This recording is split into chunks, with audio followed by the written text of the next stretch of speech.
Welcome to another episode of an Exploring the Vintage NFT Space podcast with Zero G. Today, I'm excited to have with me MikeinSpace, an OG Rare Pepe artist and creator. Thanks for joining me today. Hey, thanks for having me. Really looking forward to talking with you. It's talking Rare Pepes is always fun, but yeah, before we jump into the collectibles and stuff, uh, why don't you give me your background? How did you first learn about crypto, and then what was it that pushed you over the edge to make your first purchase? First learned about Bitcoin in early 2013, around I guess around April or so of that year. It piqued my interest just because of how crazy and insane it was. Like I'd never heard of anything like it.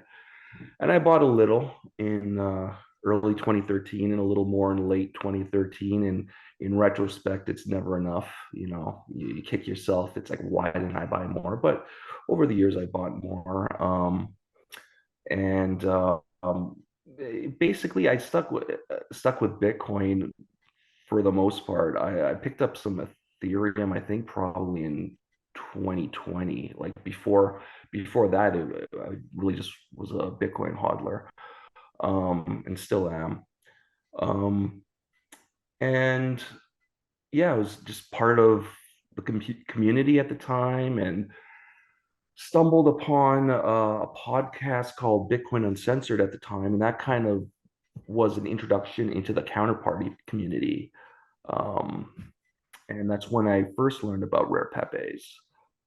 Well, before we go into that, so Yeah, when you came across crypto and you heard sure. about it, but what was actually interested enough to actually make a purchase? Because I remember, you know, back in the day, like even telling people about it, like almost no one would buy, right? I mean, you could talk to them and they'd say it's interesting, but what was compelling enough to make you make that jump?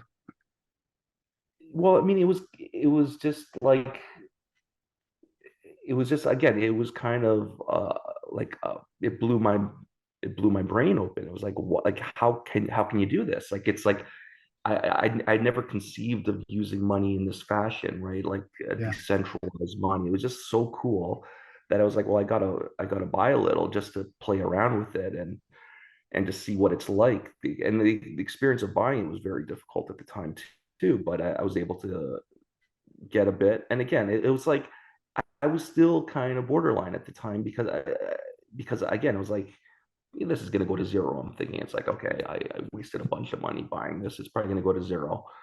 So even in my head at the time, it was like, this might be a revolutionary thing, or it might just fizzle out and Yeah, do and like nothing. you said, it was tough to you had to jump through hoops to buy Yeah, Bitcoin back in the day. It wasn't like just going to opening up an app on your phone and buying from Coinbase. You had to go through some go through some steps where there's like these janky payment processors that were yeah. themselves shady, or I don't know. It wasn't straightforward. No, I mean it was hard, and even like I almost thank God it was hard enough that I didn't get sucked into Mount Gox because I was like borderline there. I was like, well, do I Yeah. really want to fax my driver's license over to Japan or whatever? Like it was like a really onerous process to do it, and so just my innate laziness saved me from, I think, putting money into Mount Gox. But I was able to acquire Bitcoin through other methods. I'm lucky. My first coins came from Gox, but didn't leave them on the exchange. So I'm really lucky about that. But Yeah, yeah, like you said, it was it wasn't straightforward to get that done. And so many people, I know a couple people that are still dealing with the claims oh process my for God, that, which imagine again all is these like, years. yeah, Yeah, I mean, it's almost 10 years later. I mean, it has to be. So yeah. incredible.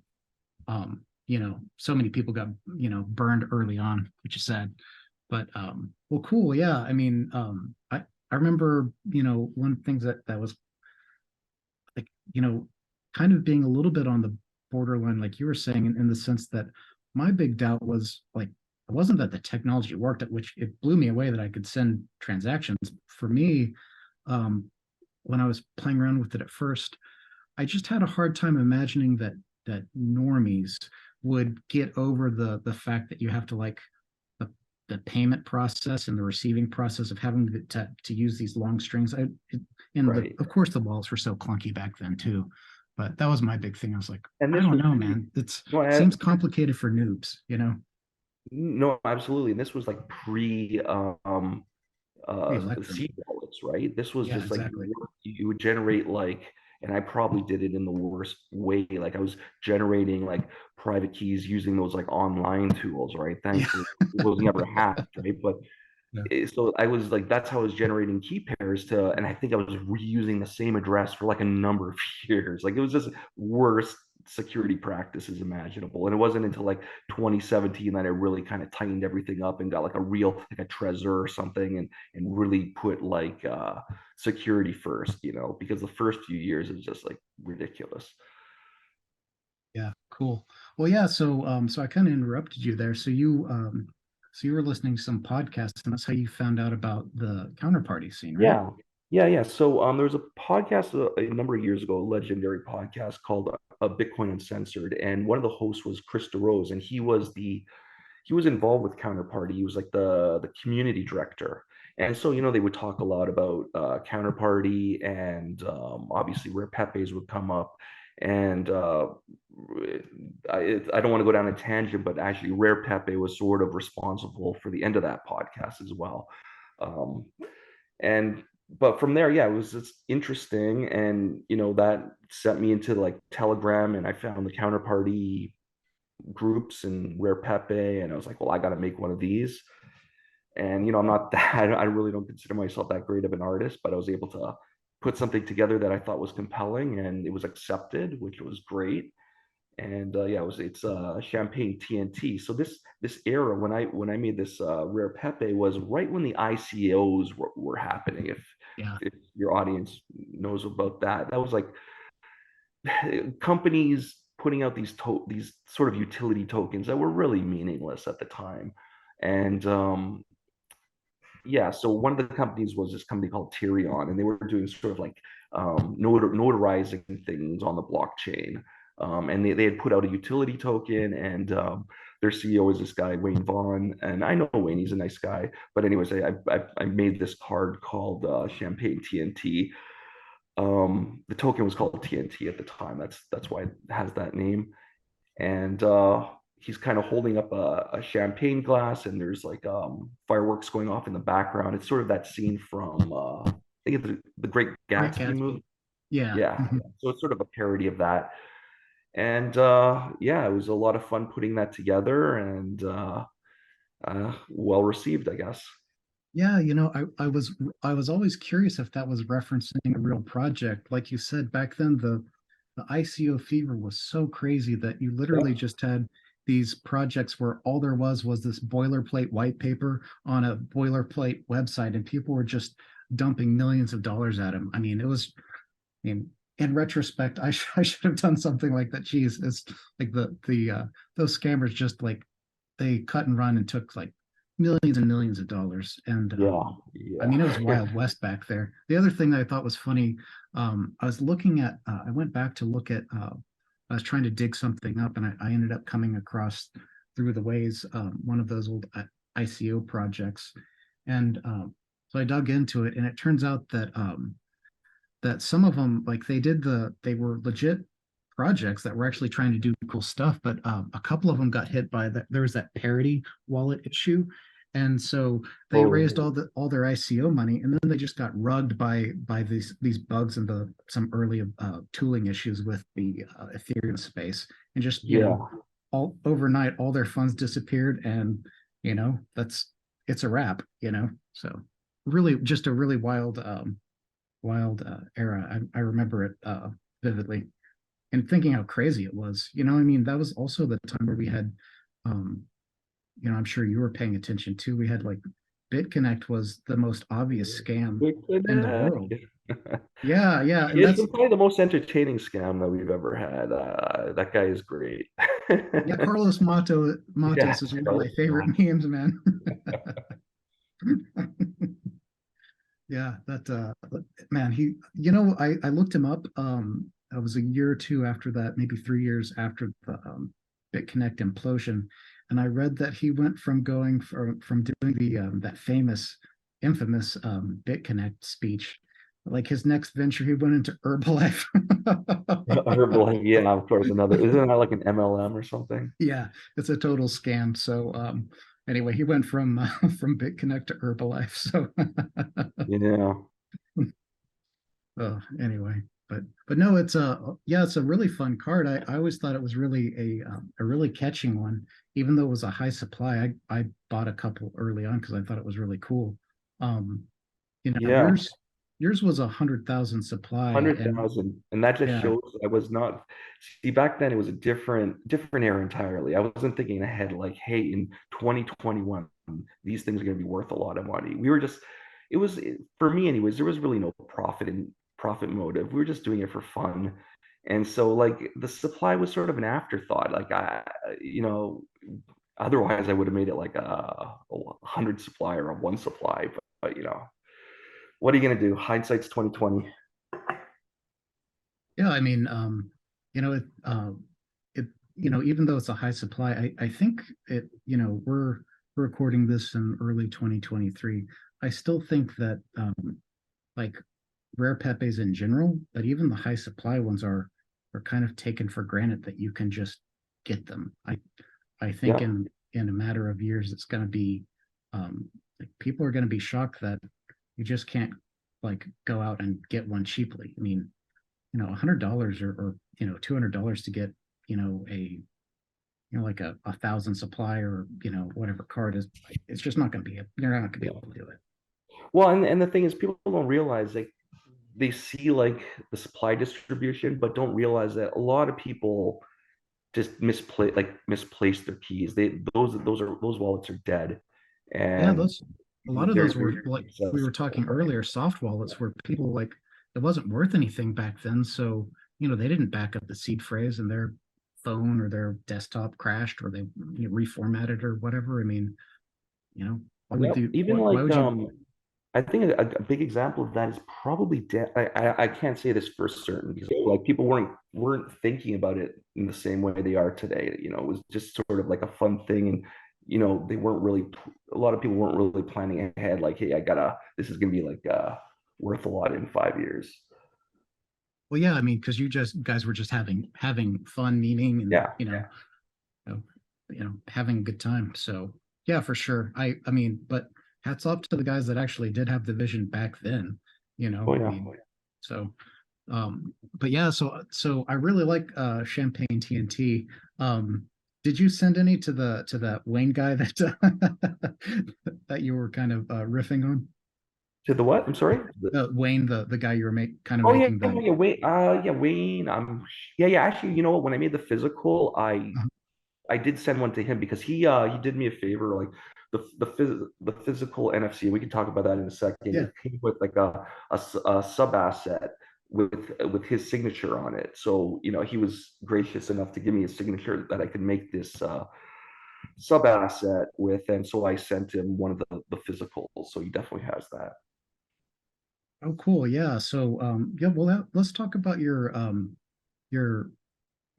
as far as I'm aware, the first like physical NFC based Rare Pepe, which is that the physical you were selling on Scarce City a year or Yeah. two ago.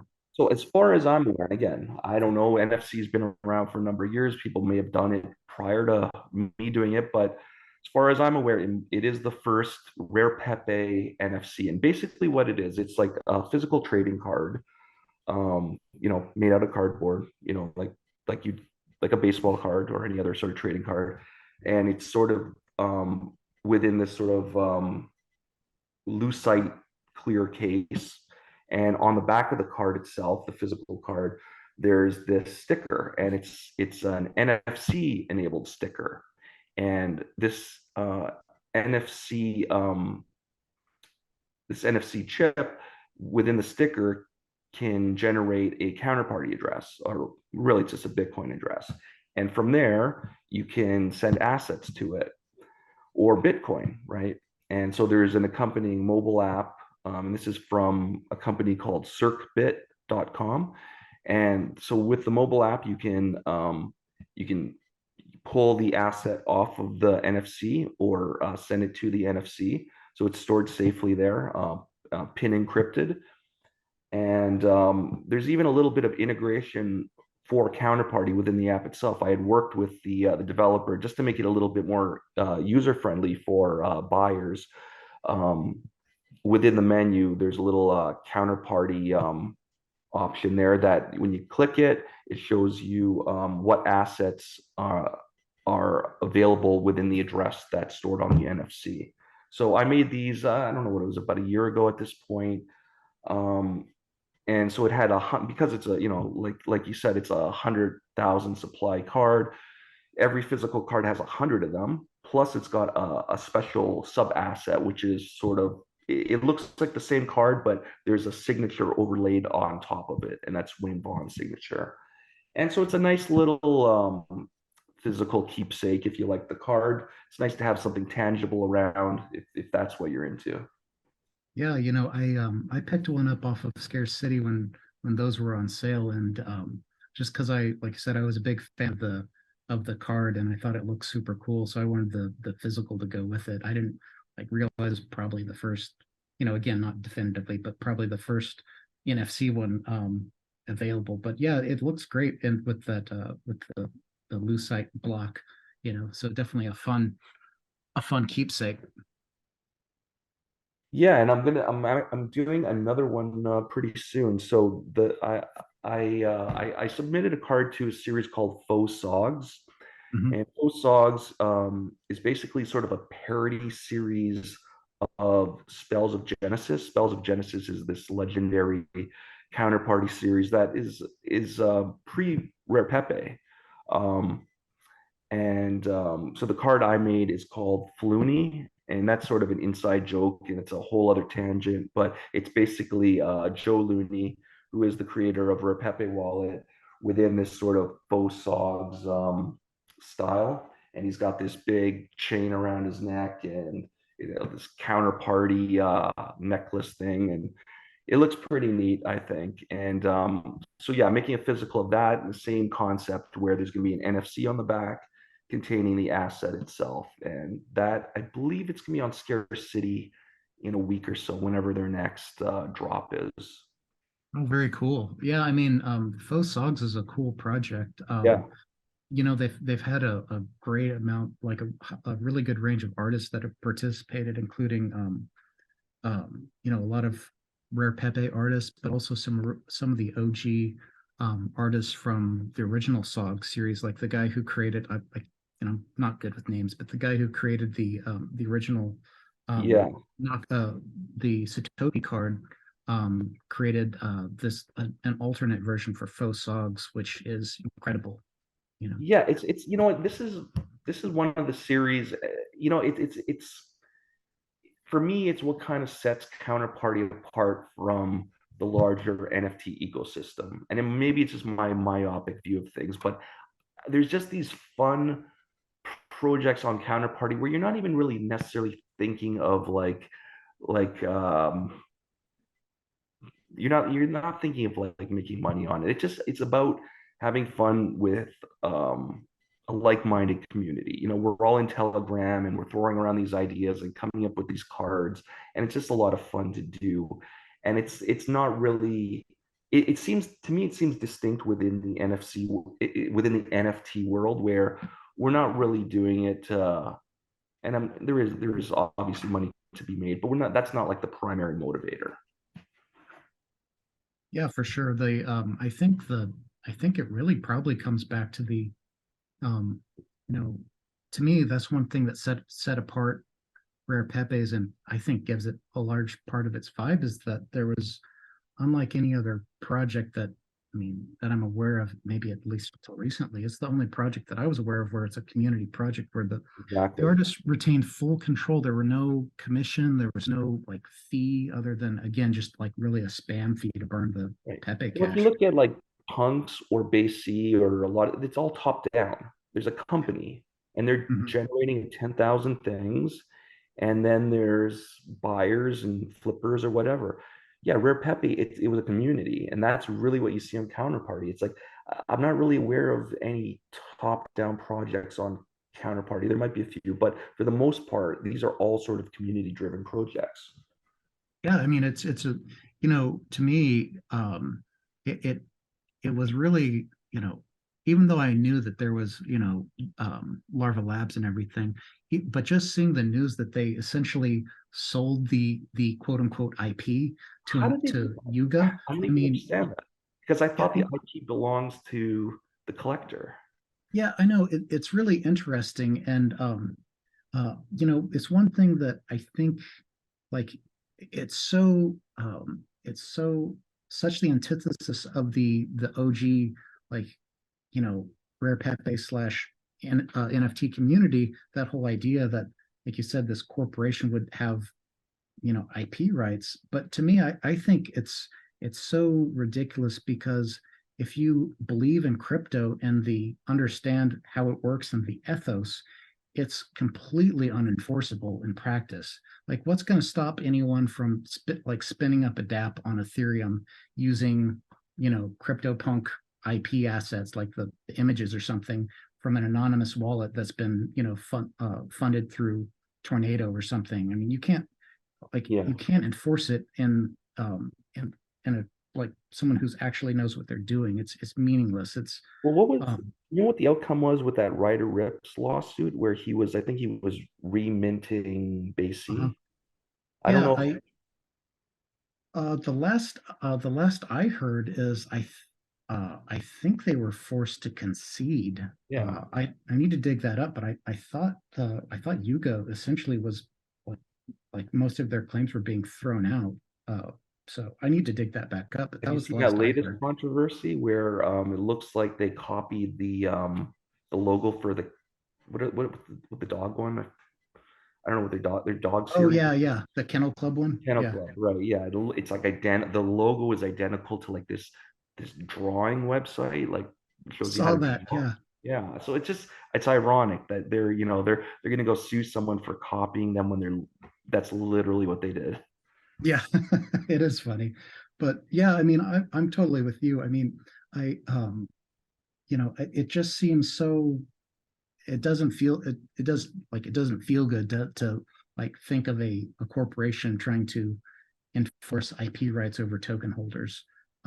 So in that sense too, I mean, Rare Pepe is, again, like, there was no infringement on the artist at all. Like, you retain full control of the entire supply. You can burn it, or you can sell it, or you can do whatever you want with it, right? So, really different. And I mean, SOG has made a great contribution in the space too, being, like, one of the very first projects on Counterparty that was, again, I think it's amazing, some of the artwork that they did. I mean, I give them a lot of credit for having the vision to do it properly too. I mean, like, I think Satoshi card is still to this day one of the most Yeah, iconic pieces of crypto art, yeah, that no, I've there's some seen. great cards. Yeah, and I like the aesthetic where it's almost, and I don't want to say they look bad, but it's sort of like there's certain quirks to some of these cards where it's like sometimes you see the writing go right off the side of the card.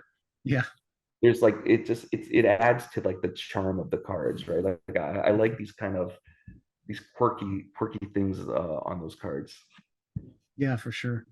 So, but yeah, so that was cool. That you were able to, tinker around and sell your first physical, and now you're going to have your second one, like you said, dropping imminently on Scarce. Yep. Um, there was another project that you were telling me about that I thought thought sounded really fun, which is your selling the Genesis block Yeah. on a floppy disk. Yeah. So this was it's funny. This was like right before like um the NFT hype wave, right? Like just maybe 6 months before. It was this was a little just fun project between me and Joe Looney.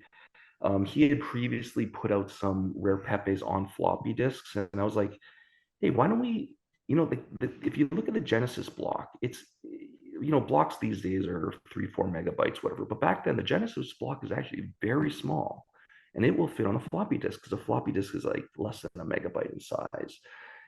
And so what we did was we created 21 floppy disks, and it has like the artwork on it, and it has a little hologram on the surface that covers a QR code, and the QR code is a private key that um, holds a counterparty asset, and there's only 21 of those assets. The asset name is FLOPPYBLOCK.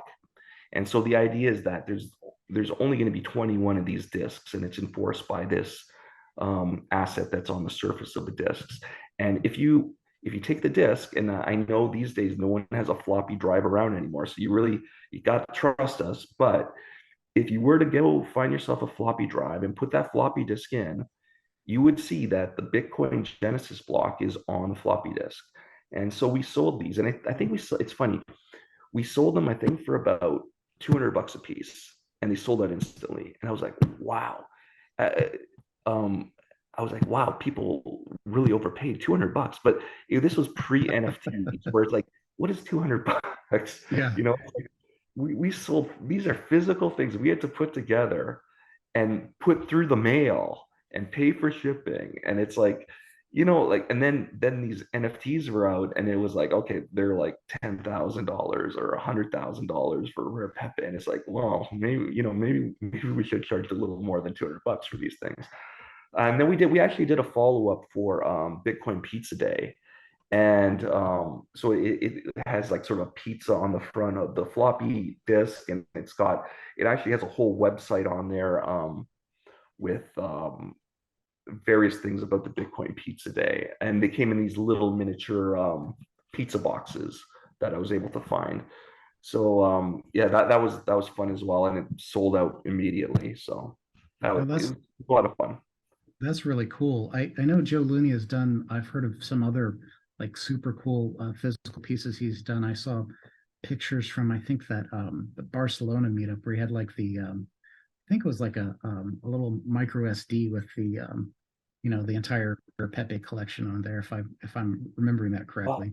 Pepe, so I know he has something called Pepe Chain, where on Uh-huh. like burnt on CDRs, he's Yeah, got like, I think it's like a Merkle tree of yeah. all the hashes or something like that. But essentially, it's like an archive of the whole series, and he's got that on disk. Yeah, super cool stuff that he's And he done. actually he sent me early on. He sent me Trump, Trump Rare, right? That's, I think, Yeah. card 5, series 1. Hmm. And he sent me that on floppy disk, so I have a very rare Joe Looney produced Trump Rare on floppy disk. So that's one of my prized possessions. No way.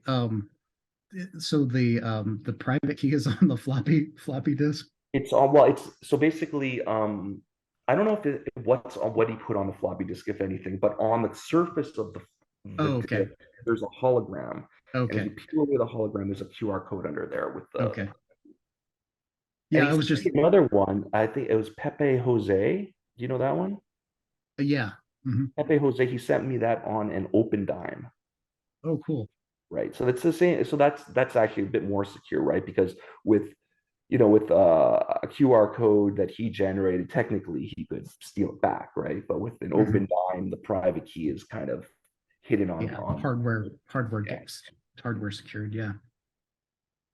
Yeah, that's cool. For those floppy things, the uh, if for people that actually want to know a way to access a drive from a modern box, like, I mean, I'm sure you can still find them on eBay. You can get these USB floppy Oh yeah, disk yeah, drives that people use in the server environments, or at least used to. I mean, now this stuff is getting pretty old, so yeah. I think that's true. So Joe is the one who actually wrote to these floppy disks. So I think that's probably what he had, like a USB floppy drive connected to his laptop. yeah, definitely a throwback. Yeah, I remember being like super nerded out when I got one of those like super drives, which was like the same format, but allowed yeah. you to have like these had like an IDE interface and We had allowed you about to what, use these. 700 megabytes or so. It was It more, was but something, so ridiculous. Like, again, it was way bigger, but yeah, than the normal floppy. But I mean, I don't know, a lot of fun times back in the day. Um, yeah. um, Yeah, cool. Well, that's yeah, that's definitely fun. And so there's another project that I understand that you're the creator of, the Rare Shadilay project. Yes. Yes. So, if for your audience who might not be aware, first of all, there was within the Rare Pepe series, there is a card called Rare Shadilay, and it makes reference to this. So basically, it's a weird coincidence, either that or Matt Furry derived, his inspiration from it. But in 1986, there was an Italian rock band named Pepe, and on their album there was a frog, which is kind of hilarious because you have Pepe the Frog from 1986, right? Totally like a precursor to the Pepe we know from the 2000s. And so this froggy, he looks a little different, obviously, but I just thought it would be funny to imagine sort of like an alternate timeline, like everything's the multiverse these days, right? So I was like, well, what if there's this alternate timeline where it's this other Pepe is the one we all know, and what would those cards be like? So this band Pepe, their big song is called Shadilay. So um, the series is called Rare Shadilay, and we've done 3 series so far, and we've had a lot of great artists contribute. There's Norman Comics. He's done a bunch of fake rares, and he's just a brilliant artist. He's done one. Tommy, who works for I believe Bitcoin Magazine. He's a great artist, and he's done one as well. Sean Leary has contributed.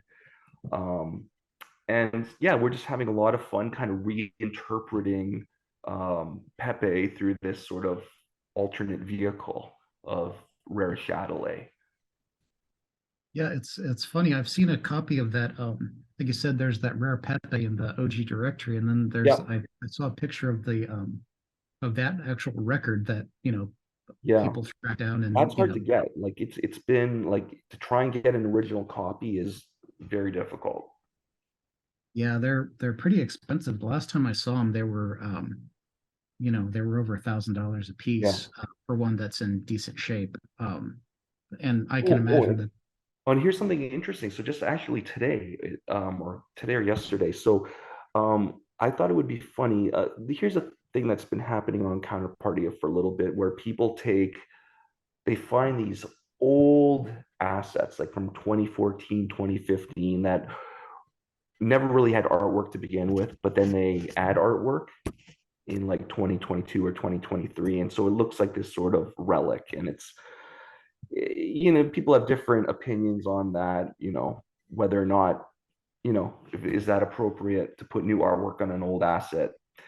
Anyways, from my perspective, I think it's just fun, especially if you're upfront about what you're doing. Yeah, So what we did was I know a guy named Rob Mitchell, and he used to have a podcast called The Bitcoin Game, and he was very early into Counterparty and has some very early tokens that he really did nothing with them. Like he registered them in 2014, and they just kind of sat there. And I said, Rob, hey, can you want to do something with one of these assets you have? Like, and so we're going through the list, and the one he said, well, okay, there's this one's Rob Coin. You can use this one.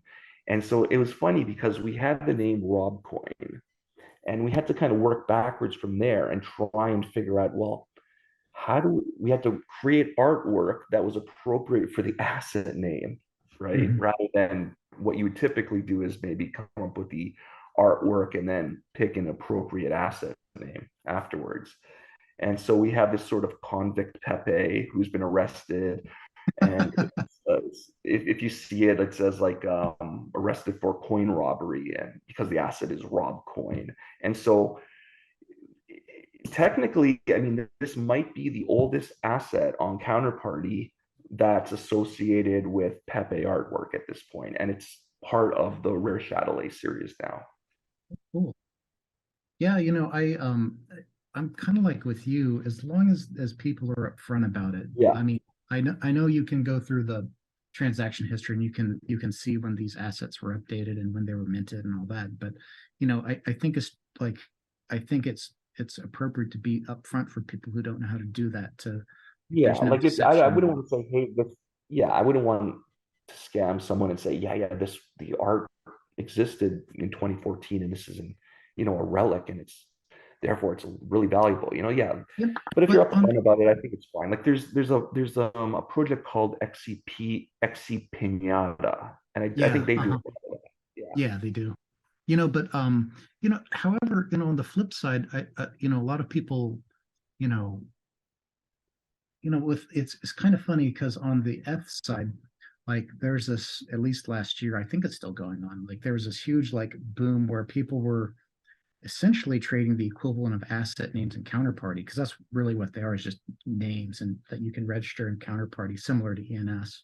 yeah, But like in the ETH world, like people are just trading just random words and word names, and even there's a premium on the earliest names, asset names, or ENS names. So I don't think yeah, it's necessarily crazy to have a premium for old asset names or cool asset names. I think that's fine. But like you said, just as long as you're upfront about the history and not trying to dupe people. One of my yeah, yeah. There's one card that I it's not part of any official directory, but is I think is really amazing, is the Finny Pepe, which was a Yes, 2016 asset yeah, that was like, the intention was to create a card for Rare Pepes, but it didn't happen in time. But the work that the artwork they did on that, I thought was really tastefully done. where The Finny Penny morphs image. into a Pepe, I believe, right? Yeah. Mhm. Yeah, it was pretty neat. So yeah, that's cool. Well, that's cool that that's part of the Rare Shadilay project too. I'll have to look that up and see if I can track one down. That's fun. Um, the other thing that's been, do you have any, well, I guess before we move off of Shadilay, so for Rare Shadilay, do you guys have like I know a lot of these projects like Wojaks and Fake Rares and whatnot, they have like a token that you have to burn or destroy No, or redeem. you know what? I don't have Um, a. So I know, like, yeah, Fake Rares does that, and Rare Pepe, I believe, even did that with Pepe Cash.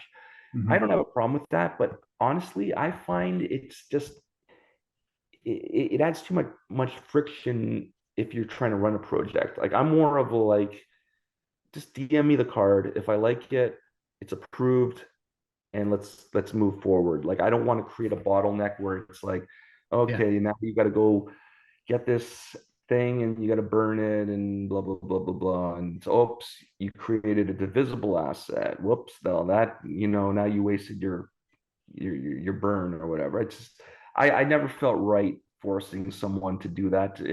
If they're the way I look at it is, if someone is gracious enough to create art for a project that I've started, I'm happy to have it. I don't want to put more hurdles in their way than necessary.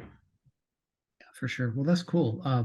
Because again, with all these different projects too, it gets, at least for me, it gets harder and harder to keep up with everything. Like, it's cool that we have this, kind of a vibrant creator scene on Counterparty, but Yeah, we have a ton of projects now, and now we've got this kind of trend going on Ethereum now too. So it's a lot, like it's a lot to keep up with and keep in your headspace. That's cool to not require yet another like specialty token to manage. So that's cool. There's and since we're talking, I know that the kind of the latest like thing to pop up in the Bitcoin space has been yes, ordinals, which ordinals. I've been like, it's been really crazy. We've seen these new mints using the ordinal system. Yep. We've seen individual pieces trade for over a Bitcoin a piece, and Yeah. even some of these like 10,000 collection things like the like Bitcoin punks have traded for half to over an F a piece on the floor. So it's been a really Yeah. really wild. You It want to is. talk about your experience and your perspective Yeah. on the? So, I mean, I heard about it pretty early on. I kicking myself that I didn't start up a full node right away, but I moved recently and I just don't have the hard drive capacity to spin up a full node right now to mint a bunch of ordinals. In retrospect, that would have been very nice. But I saw it early on, and it really blew me away how fast it blew up, and even the tooling. Like, there's already like it's only been a couple weeks, and there's already several wallets that have ordinal support already. So it's really kind of shocking to see the uptake, which is positive. I think it's more use cases for Bitcoin, the better. Blocks are full, miners like that. And yeah, I mean they're cool. Or the whole ordinal scheme is kind of a clever way of treating sats that sats don't technically exist at the technical layer, but it's a neat way of kind of some people call it Bitcoin astrology to kind of number these sats. Yeah. Uh, but and it's neat. It's a novel way of encoding data on the blockchain, and yeah, I think it's a lot of fun. Yeah, I'm kind of like you. I saw it early on, and I was kind of under the weather the last couple months, so I didn't have like I saw it and I was kind of on my to-do list, but I don't know. I Yeah. didn't get around to it in time, and Got to be fast with these things. It's like, yeah, yeah, yeah. you wait. I mean, It's like the difference of 1 or 2 days, and it's like, well, missed the boat on that. yeah, I mean, and hats off to the people that made a killing. I mean, no, not hating on Nope, them. I not at mean, all. They deserve it. yeah, Early bird gets the worm. for sure. I just it's just kind of funny to look back and see it at what like absolutely blows up and what doesn't. I mean, again, I never would have anticipated it Right. it Yeah. to have Same, because exploded like it did. my perspective, and again, I probably have a bit of a myopic view because I'm really deep into counterparty and I don't really pay attention to what's happening on Ethereum that much. And it's like counterparty has had a resurgence and it's popular, but it was like nothing like ordinals.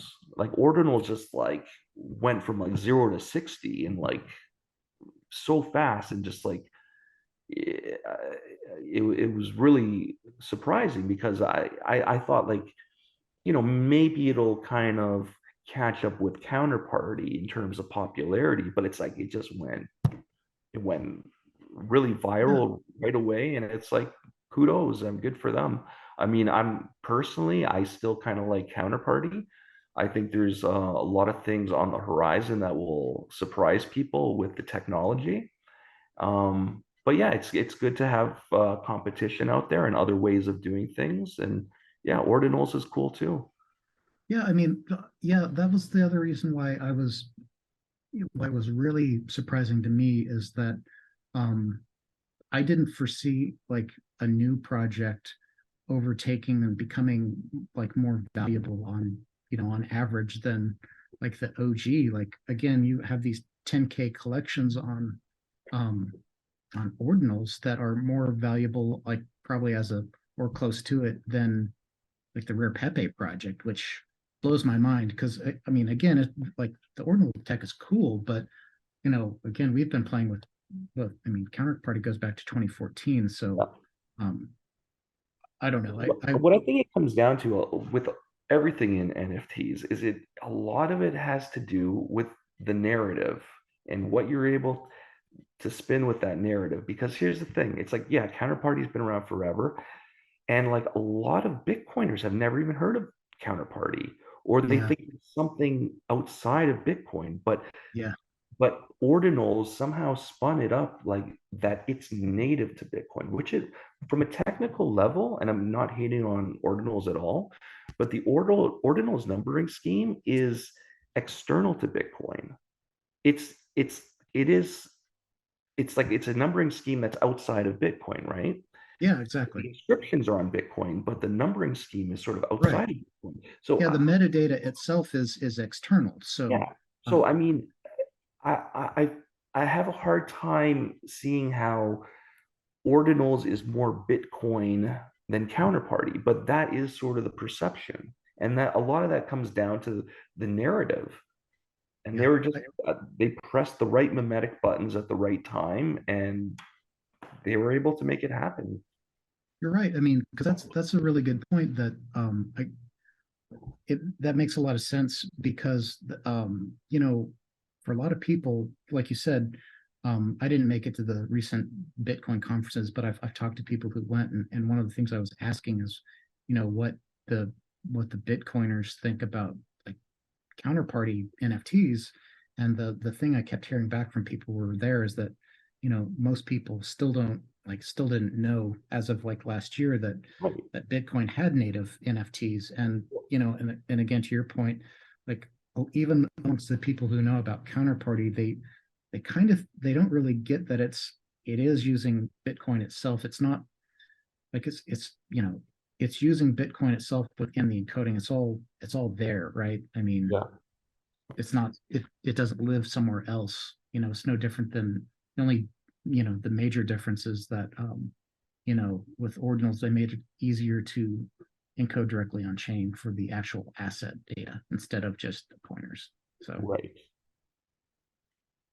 Yeah, I mean, a lot of people think liquid NFTs are Bitcoin NFTs, and there couldn't be they're not on Bitcoin at all. So I mean, a yeah. lot of this is just people have this perception of things, and it doesn't always align with reality. But that's, I mean, when you think of it, I mean, crypto as a whole is sort of a shared delusion. It's all about narrative, and it's what we perceive becomes real. Yeah, I mean, and to an extent, you know, like a lot of this stuff gets memed into Yep. either existence or into relevance too. However, Mhm. you know, I would imagine, or at least I believe in some of the stuff that I collect or that I value, that, you know, over the course of time, it's going to become I think my view will become more prevalent in terms of recognizing the significance of some of the historic assets, and kind of the, you know, the cultural the cultural relevance in terms of capturing the zeitgeist and that moment in time in early crypto history, you know. My to be honest, so my perspective is a little different in the sense that uh, it, I've kind of gotten beyond the idea that, you know, these things will be culturally relevant or anything. It's just what do I like? What do I like to collect? And it's like I like my rare peppies. I'm not going to sell them, you know. I when I there's a lot of counterparty projects where I'll buy cards, and it's like there's no real ROI thought that goes into it. And it just, I collect them because I like having them. And it's it's less about thinking about, well, is this going to be valuable in the future, or is this going to be thought of as some sort of, you know, important artifact?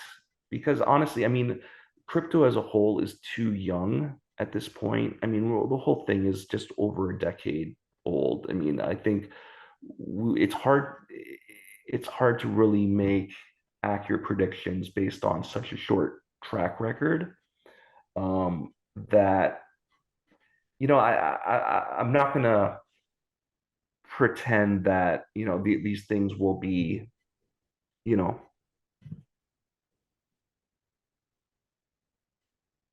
they're just, I like them, and that's why I collect them. Yeah, you know, I have a similar view. I guess the difference is that um you know, I'm trying to acquire as fine a collection as I can, because I just think that at a certain point there's going to be, you know, like for example, you know, like a lot of rare Pepes, there's 100 issuance. I Yep. think there's going to be more than 100 nerds like myself that are going to want to own one, you know. So I, it's I like mean, it's very possible. Yeah, that's so true. so I think there's like for some of these assets, I just think it's I just think, at least for myself, the way I'm looking at it is I want to get like as much cool stuff as possible before I'm not able to. You know, Right. I mean, already there's a lot of stuff that's, you know, way outside the price range of Well, normal you know what? people. Here's the thing. I mean, yeah, everyone likes Rare Pepes, and it's a Mhm. great series, and so is Spells of Genesis. But there's a lot of like, there's a lot of older counterparty series that are amazing in their own right that are completely under the radar, like things like Mafia Wars. there's like some incredible Yeah. cards in these other series that you can pick up like for a few dollars. And it's like, I don't know if they'll have any ROI, this is not investment advice, but if you're a collector and you like interesting things, you can pick up some pretty amazing early cards from like 2015, 2016 that, just for a couple bucks, it's still pretty easy. Yeah, and there's Bitcoin and Bitcoins, memory that's another chain. great one. Yeah. Yeah, memory chain, and there's a bunch of like you said, other cool projects out there that have, you said, some of them have super low issuance on some of the assets and cool art, and there's just a wide variety of stuff out there that Yeah, and you know what are really cool? There's a lot of these other series have appearances by Pepe, right? Pepe Oh was yeah. in Mafia Wars, he was in Memory Chain. Like there's a lot of others, and those are like the cards that I really like. You know what I Mhm. mean? Like more sometimes more so than Rare Pepe, like finding those cards with Pepe, but in other series. Oasis Mining is another one of Yeah, those that yeah, yeah. had some incredible anime uh, in there, like that to me, one of the when I saw it, it was one of the most striking vintage, like anime pieces is that I'm proud to own, is that CCGBT1, which is the like cryptocurrency girls Bitcoin Yeah, one, which is just just such a banger image. And they've got some for like Ethereum Classic and some of those other old coins that were around at the time. So just a bunch of cool stuff out there. Yeah, yeah. yeah. So I mean, so what are you paying attention to going forward, or is there any other projects that you were kind of like thinking about embarking on in the future? Let me think here.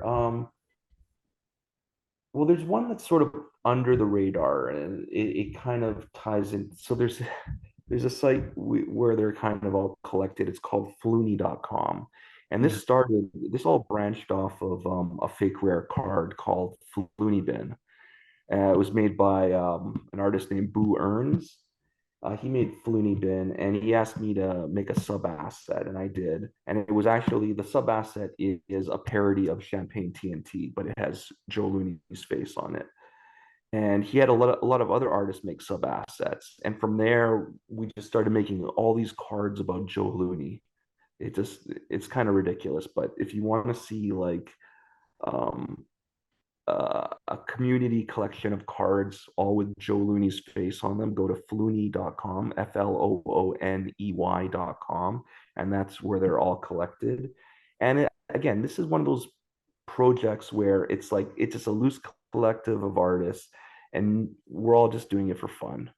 And we'd probably be even happy to send you a card for free if you ask us, because we just like making these things. I've seen some of those. Those are super cool. It's on my Yeah. to-do list to eventually get that fake rare to join on the fun. Yeah. It said it's wild there. I've seen a couple other someone did a really cool like tribute. It wasn't in the Flooney project, but there's a fake common that I thought was really well done, where they did like this OSU like this like essentially like football clip film where it had like a statue on the being unveiled on the campus, and they Yes. Yeah, yeah. I added, it's yeah, such a, that's, yeah. So if you go to flooney.com, it has all the cards that that I could find that are Joe Looney-esque, okay. and regardless of the project. So if you go there, I believe that card is there as well. Oh, cool. Yeah, I picked that one up because I thought that was so rad. But yeah, Yeah. that's cool. Um, yeah, and I guess the other thing I guess I kind of wrapping up our bit on ordinals is, I guess one of the positives that I could see is that again we're creating more like fee pressure or transaction pressure on the chain to help help secure the chain and give Mhm. revenue to miners, because that's one of the things that you know like while the block sizes remain small, they're like fees have to go up to maintain the same level of security, while as as the block rewards go down until the blocks are Yeah, eventually and the increased next in halving size. is in about a year. Yeah. The block reward gets cut in half in about a year. So unless we've doubled in price by then yeah, that's gonna impact security. So filling blocks definitely helps. Yeah, exactly. And uh, I mean, I think I think it's good to have, you know, again, like maintain the maintain some usage, because it's kind of shocking that blocks weren't being filled already, considering the low volume. But hey, might as well take advantage of it. Yeah. Well, cool. Yeah. So, anything else that or any other interesting stuff that you're paying attention to going forward? I would just say, if you're in the NFT space and you haven't taken a look at Counterparty, go on Telegram. There's a lot of different groups there, and they're all nice people and they're very welcoming. And you can be a part, you might even not think of yourself as an artist, but you can get involved and make a card. And it's a fun time. And it's like the the most I've been making NFTs since 2016 or 2017 with that first Rare Pepe. And honestly, it's just I do it for the fun. And it's like, yeah, you can make some money sometimes and you can lose a lot of money other times Yeah. shipping these things, right? These highly liquid JPEGs. But at least try and have a little fun along the way, contribute to a project, and you know, it's a lot of fun. Yeah, like you said, uh, one thing I was surprised at once I got into Counterparty is, like, it really is super simple to like register an asset name, and to we have like really good tooling now, like with the easyasset.art, where I mean, it's like once you have your image or your video, it's super simple to mint your own piece. And you know Have you seen inscribe.art? but no, I So haven't checked that out. so that's Joe Looney put that together. So it's a brilliant idea where um, they've just upgraded Counterparty with this new ORD protocol. So basically, what you can do is if you have an inscription on ordinals, you can reference that inscription within a counterparty asset. So instead of hosting it on Arweave or Imager or anywhere else, it's the link from the counterparty asset is going to the inscription on the blockchain.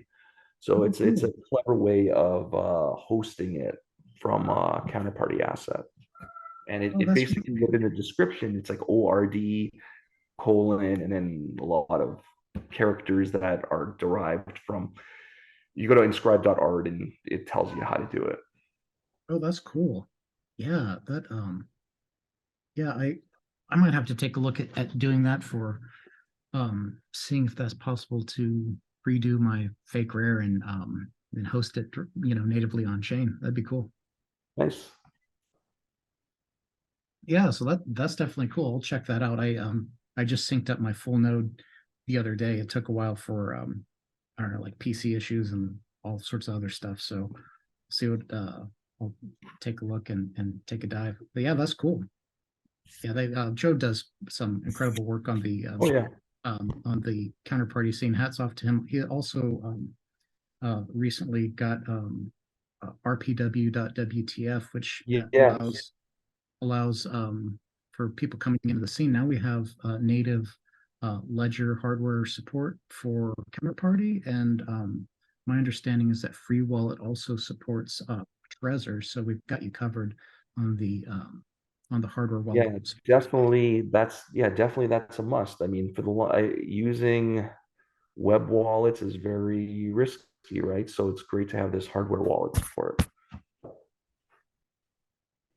Yeah.